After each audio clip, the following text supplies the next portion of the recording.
Not every battle is ours to fight, and sometimes, choosing peace is the greatest act of courage. In a world where fighting feels like the only option, there is a hidden strength many forget, the strength to walk away. Today, let's unlock the true heart of a warrior.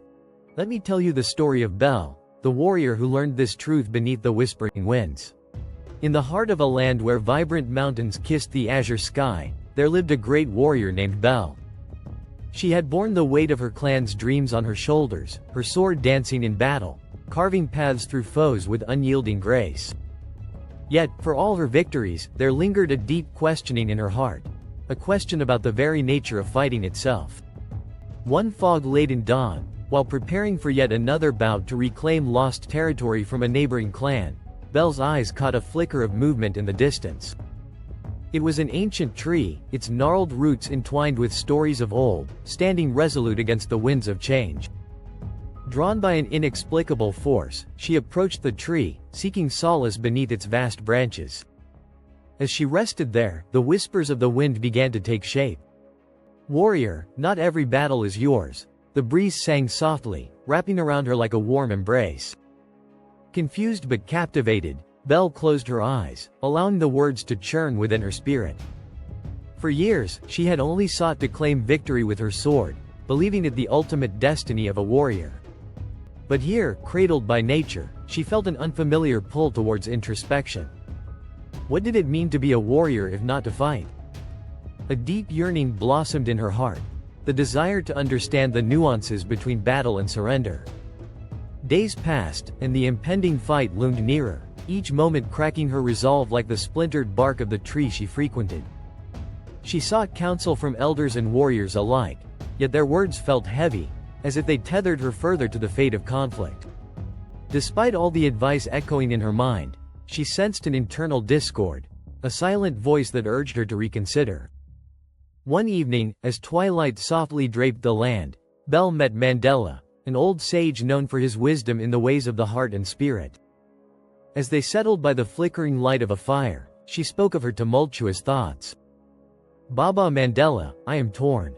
Should I not steer my clan to glory, reclaim our lands with valor? But my heart hesitates as the tree whispered, not every battle is yours." "What does that mean?" The sage looked deeply into her eyes, reminding her of the fierce warrior she was, but also urging her to find balance within. "Belle, discernment is the soul of a warrior. Sometimes, the greatest victories arise when one chooses to let go. Vengeance is the Lord's, not a path meant for your hands. In the quest for glory, do not sacrifice your spirit."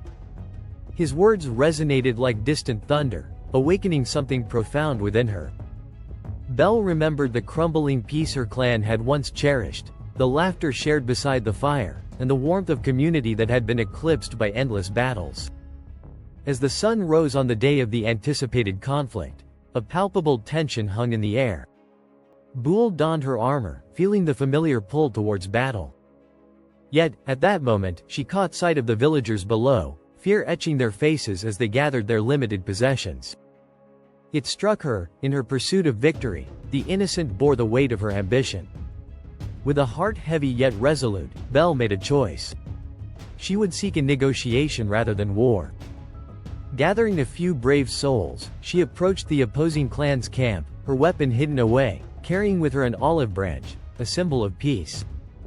The leaders of the rival clan, surprised by her boldness, listened as Belle spoke of honor, kinship, and the blood that had soaked their land for too long. She boldly laid bare her heart. Does glory on this battlefield matter if it invites the end of laughter, love, and life? Let us be responsible stewards instead. Let us find strength in unity rather than division. What followed was a tense, breath-holding discussion, yet Belle's courage shone brightly. Before long, the leaders, moved by her conviction and their own weariness of strife, began to engage in a dialogue once thought impossible. As the sun dipped below the hills, an agreement was formed, a pact of peace, handshakes replacing swords. Belle returned to her people, not as a trophy-holding victor but as a leader who held the spirit of discernment. Although she had been ready to wage war, she had chosen to embrace the strength in surrendering to a better path. Under the backdrop of the old tree, she reflected. "Warrior, not every battle is yours, she whispered, feeling the weight of the wind swirling about her. In her heart, she knew that true strength lay not just in the act of fighting but also in having the wisdom to know when to yield, to surrender in love rather than vengeance. As seasons turned and the flowers bloomed, Belle continued to embody the spirit of a true warrior, forging paths of peace and sowing seeds of harmony. Therein bloomed legacy far greater than mere battles won, for the greatest warrior knows the heart knows when to fight, and when to let go. True warriors don't just wield swords, they wield wisdom. And sometimes, walking away from battle is how we win the greatest wars within ourselves. Stay wise, inner warrior.